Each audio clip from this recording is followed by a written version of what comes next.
This is this is still Monday, March the 2nd, 2026 at 9 o'clock. This is the workshop part of our agenda.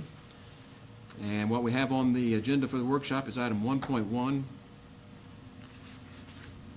It's not a numbered item. It's called a workshop being held to discuss the current comp time policy revisions. Ms. Holden, you start us off and we'll take it from there. Okay. Good morning.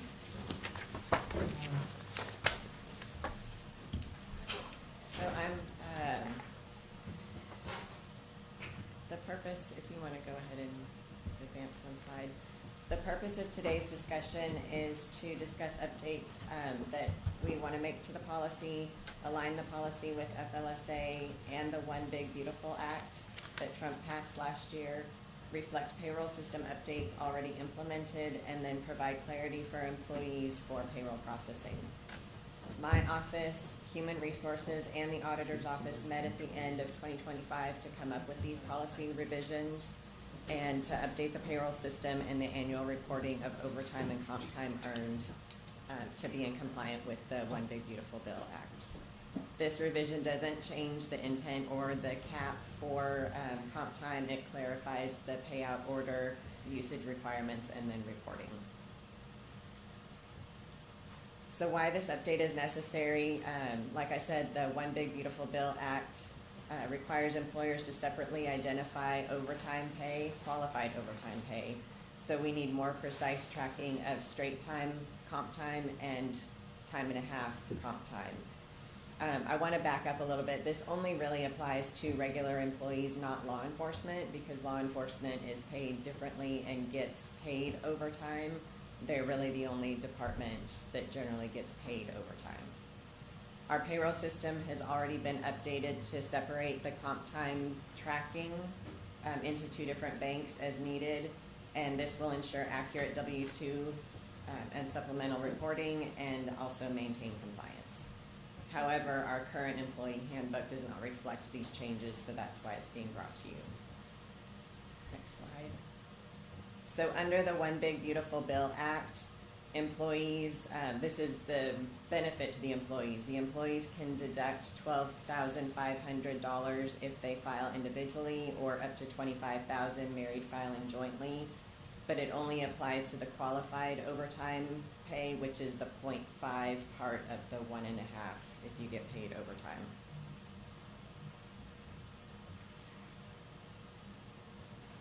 And then next, why it matters is because our payroll system needs to distinguish comp earned at 1 versus comp earned at 1.5, and then also how it's paid out or if it's used. So we've created two different banks to track both of those.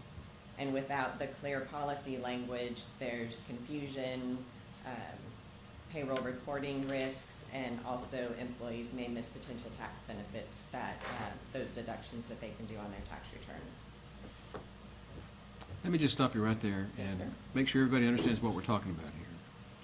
On the Big Beautiful Bill, that bill provides for certain tax deductions that are available to employees for overtime pay. Our system does not comply with that right now.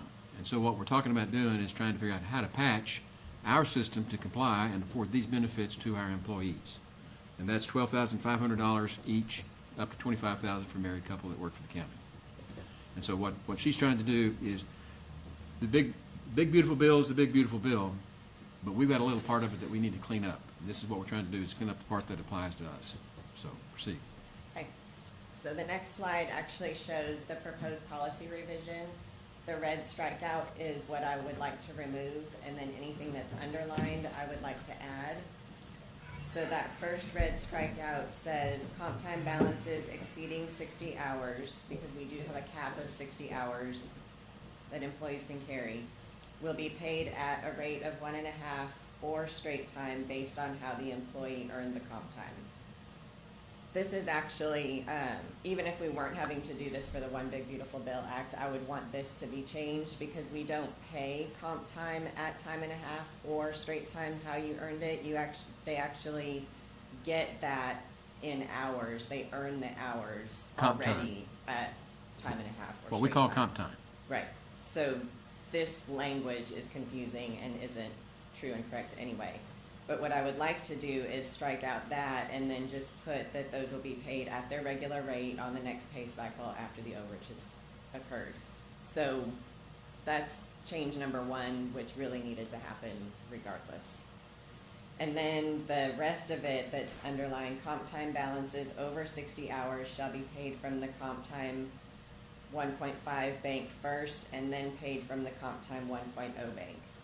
The reason for that change is the employees only get that deduction on their tax return if they're paid for that comp time earned. If they just use it for hours to make up their 40 hours, they don't get that. So if we're gonna pay them out for anything over 60 hours or at the end of the year when we pay out their comp time, we wanna be able to give them the maximum amount of the deduction that they can earn. So that's really a payroll policy that I would like added to this. And then the second part is employees should use comp time 1.0 first, then comp time 1.5 when leave time is needed to make up their normal scheduled hours. Again, so that they're using the part that they don't get that deduction for, and then that 1.5 is preserved so that if we do pay them out, they do get the deduction. For clarity, if you would just give us an example of what you mean by that, how would that work? So if an employee works 42 hours in a work week, 2 of those hours qualify for time and a half. Correct. But as time, not as pay. So those extra 2 hours go into a bank of hours as 3 hours. So they worked an extra 2, they get 3 hours into a bank. And that's how we account That's for the time and a half. Right. So if the employee needs to be paid for those hours because they've gone over the 60 that they can bank, then we want to be able to pay that first so that at the end of the year, I can give them something on the W-2 saying that you got that extra hour. And then, through the whole year, if it adds up, it gives them more. Walk me of through a that part of it benefit. again. I didn't quite get that. If we have to pay them for. Well, let's do the 42-hour example. You got 2 hours that are overtime. Yes. And that normally goes into the first bank, which is the comp time bank, Mm-hmm. right? But it goes in as 3 hours, not 2 hours. Right. So if you're gonna be paid for that comp time, for the extra time that you work, you're gonna be able to get 2 hours, 3 hours for every 2 that you work off, right? Mm-hmm. Okay. And that meets the federal requirements. Yes. Okay. Now, how are we changing that? Well, it meets the federal requirements if we track them separately. So prior to now, we only had one comp bank that the straight time and the time and a half went into the same bank, and there was no way to differentiate without us manually going through and seeing how did they earn it and what hours did they have. Okay, so that the public understands, this 2 hours that we're talking about, if it goes into bank one, the comp time bank, you really get 3 hours. That's how we make up for the half time, Yes. overtime. But if it goes into the other bank, what do you call the other bank? There's the comp time bank, and then this one is what, the overtime bank? No, they're both comp time banks, and I have slides that show that information a little bit later, but we're calling it comp time 1.0 and comp time 1.5. Okay, if it goes into the 1.5 bank, that means it's gonna get paid, right? It's not going to get paid unless they go over their 60 hours. Okay, over the 60 hours. Mhm. Then they get paid for the actual overtime that they worked, the 2 hours in our example? They would get paid the 3 hours for that example, but half of that. So if they get paid out from that comp time bank, anything they get paid, the 0.5 portion of it is the deduction they can use later on their tax return. So whatever they get for the 0.5, that's the tax deduction? Yes, Regardless only of the which bank 0.5. you put it in? I got confused with the banks. So we got the first bank that is for the time, and the second bank is for the pay. It's really more of a tracking system for my office processing payroll so that we know how to report it for them on their W-2s moving forward. And so the employees are not losing anything in this? No. They're gaining a Nothing's tax changing. tax deduction is what they gain? Right. Yeah, they're still earning comp time just like they did before. It's just a way to separate it for us to make it easier and less of a manual calculation. And your office is gonna explain this to all the employees so that they understand it? Yes. Okay, good. Okay. Any other questions on that? mean, So, I don't like to get lost in the details, as you know, and I'm more concerned about delivering this baby. And this baby is for us to comply and provide the benefits of the big, beautiful bill to our employees. We're going to create this second bank called the 1.5 Bank. And between the auditor's office and HR and the treasurer's office, y'all are going to keep all the records on this and be able to explain this to the employees because they're getting what they're supposed to get. yes, That's what I'm concerned about. If that's what Yes. you're telling me is, I'm good with it. yes. And I do have examples to send out to the employees so that they can see how to enter their time and use their time. So the next slide is really just the same thing. So the current language, I felt, created confusion as far as how comp time was being paid out and whether it was occurring as paying 1.5 or 1.0, which wasn't true. So the clarification is that comp time will be made at the employee's regular rate. It doesn't change the intent, it just clarifies how payment will be made. And that's because we've already credited the extra time, so you pay at Correct. the regular rate. Right. Makes sense, good. So key points, the 60-hour cap remains, and excess will be paid on the next payroll cycle, just like before. The payout order, like I said, we would like to pay out at the 1.5 bank first to give the employees that deduction later, then pay at the 1.0, and then, but then reverse, when they use it to make up their time to get to 40 hours, they would use the 1.0 first so that we can save that 1.5 for possible future payout. Walk me through that one again. I want to make sure I understand what you It's just the told same me. thing I said before, I want them to The one- use the the 1.0 is the 1.0 time. first. 1.0 is the time bank, right? They're all time banks. It's just preserving that benefit for them. If they use what they earned at 1.0 first, Okay. then later on, if I have to pay them out, then I pay them at the 1.5, and which gives them the deduction. So if they're going to get time off, that's the first bank. Mhm. If they're going to get paid, it's the second bank. Right. Okay, that's what I want to make clear. Right? Judge, I believe, part of it is, it's all a comp time thing. Yeah, I know. The way it's paid is determined either by policy, if they go over 60 hours. I understand what you're saying, but I want to make sure that the public and the employees understand what we're doing here, because this affects them. So this, the It's all a comp bank, I got that. both just- of them are comp banks only. Right. And And- what we're trying to let everyone know is if employees will use the 1.0 time to make up their 40 hours, if they want to take the time off, then that's advantageous to them. If they go over 60 hours, which is a policy that the treasurer's office regularly looks at and pays automatically, she wants it in the policy that we're going to pay the 1.5 comp bank because that will get the employees the benefit of the one big beautiful bill. They're both time banks. I understand They they're both both time- can be but taken, they're kind of- both time banks, comp time banks can be taken either by being paid for it or by time off. Okay, I understand it's one big bank, but it's kind of two wings here, okay? There's the wing that's the time off, and the wings over here that's the pay. No. Okay. The bank is one bank, true. It's one bank. It's how you can get, it's the benefit to the employee, and it's the employee's decision whether the amount of hours coming out of that bank are paid or they're taken in time out. I understand, okay, so the employee has the choice. I got Employee that. has the choice. But there's the time off, whatever you call it. You were calling it a bank, so do I call this a branch or what? There's the 1.0 and there's the 1.5. And both of those are comp time. I understand they're both comp time. And So it- we've got one big house with all the comp time in it.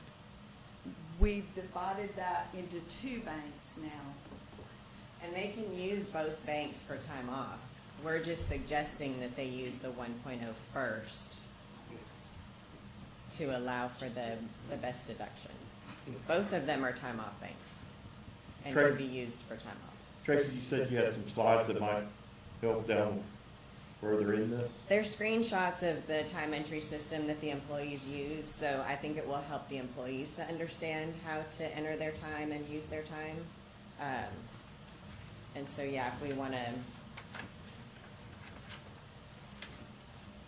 if you skip two, You just go through your presentation, you know, we need the whole go back one. 9 yards. This might help you. So the before box, we just had one single comp time earn bank and one single comp time leave bank. So anything they earned at 1.0 or 1.5 went into one single bank. And then anytime they wanted to use their comp time to take time off to get to their 40 hours, there was just one comp time bank to use it from. There was no distinction between the two. And that made it difficult last year for us to figure out what the One Big Beautiful Act gave them. So we had to do manual calculations. Now, we've created two separate banks for each of those. So if they earn it at one, it goes into one. If they earn it at time and a half, it goes into the other. They can use either bank Sure. to take time off. But Okay. we would like for them to only use, or not only, but use the 1.0 first. Because then if we do end up paying out their comp time, hopefully we're paying them at the 1.5, which gives them that benefit. Makes sense. Okay. And so by doing it this way, it supports federal intent and gives them that benefit. So then the next slide shows, and I will get this out to all the employees, but how they enter their comp time. So on the left, it's if they are earning it at 1.0, and the way they would earn it at 1.0 and not 1.5 is when they don't physically work 40 hours in a work week. So with this example, there's a holiday, and then they work 4 days, but they work a little extra, so I think, I think it's 2.25. So they're gonna earn 2.25 hours because they worked 34.25 hours and had an 8-hour holiday in there. We pay them for 40 hours. That extra 2.25 is comp time earned at 1. So that's gonna go into a different bank, and this is how they would enter it. So this is gonna be the example the employees receive in order to know how to enter their time. And then the one on the other side is when they earn it at time and a half. So it's a full week, they work all their time, they're 40 hours, but they go over by 2 hours during that week.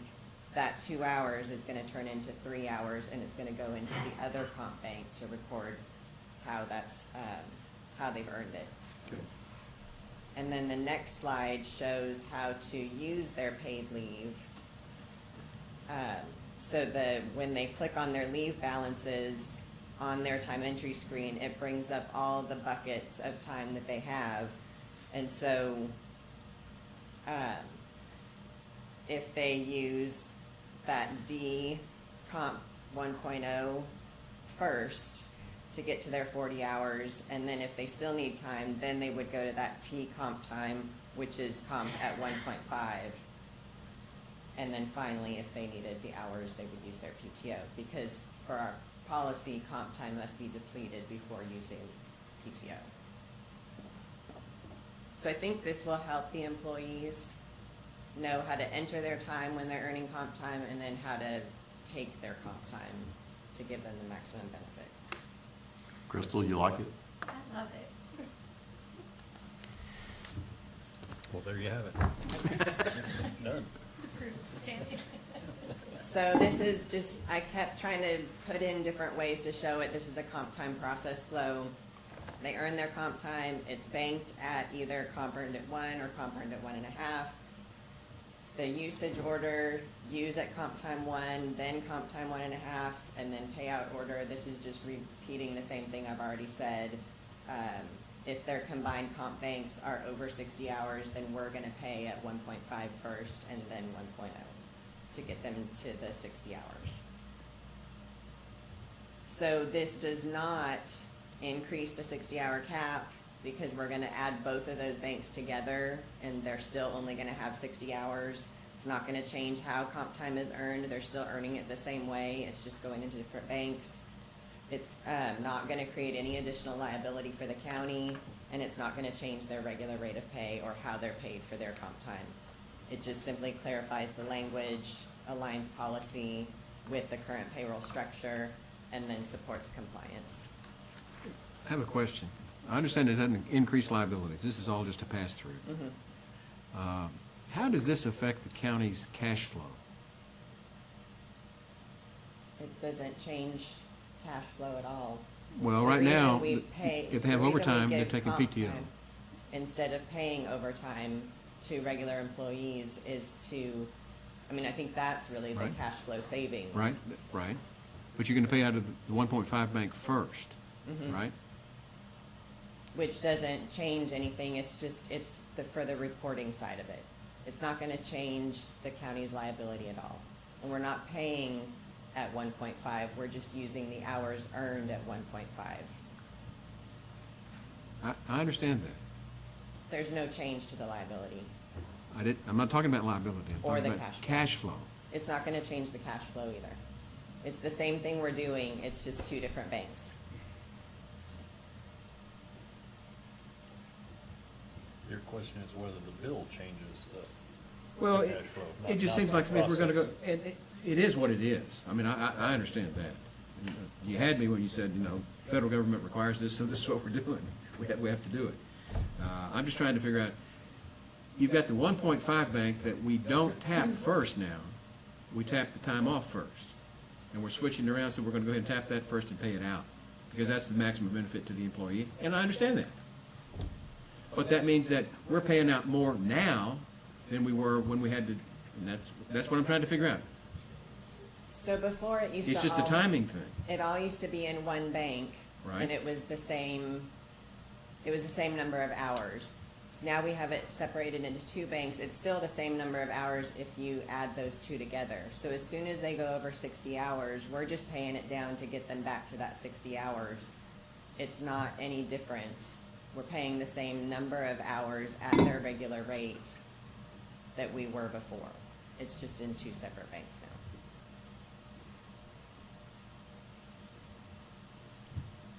I understand. Okay.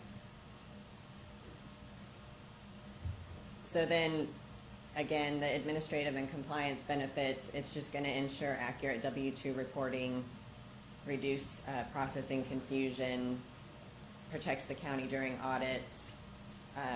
The biggest thing, aligning written policy with actual payroll operations.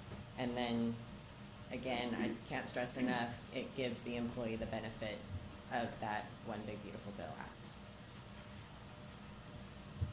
So my recommendation to the Commissioners Court next week, because I know you can't vote on this now, is to, for you to accept that proposed revision to the policy, which is there without any strike-throughs or underlines. This is how it would read. And so I'll bring it to court next Monday for, approval of that revision. So everybody understand? Who's I gonna know tell- I missed a who's gonna- bunch of it, but I came and met with you. Yes. Right. Okay. Anything else? Any discussion? Any employees Any that are input? present not like this system? I mean, I heard from our expert over here that it's a good deal. Anybody not like it? Or confused about it? Okay, cool. Good deal. Okay. And I don't think we have anything else to hear on that. Thank you. So with that, do we have anything else for the court on the workshop? No. And we're adjourned. I need you two guys to go in the mile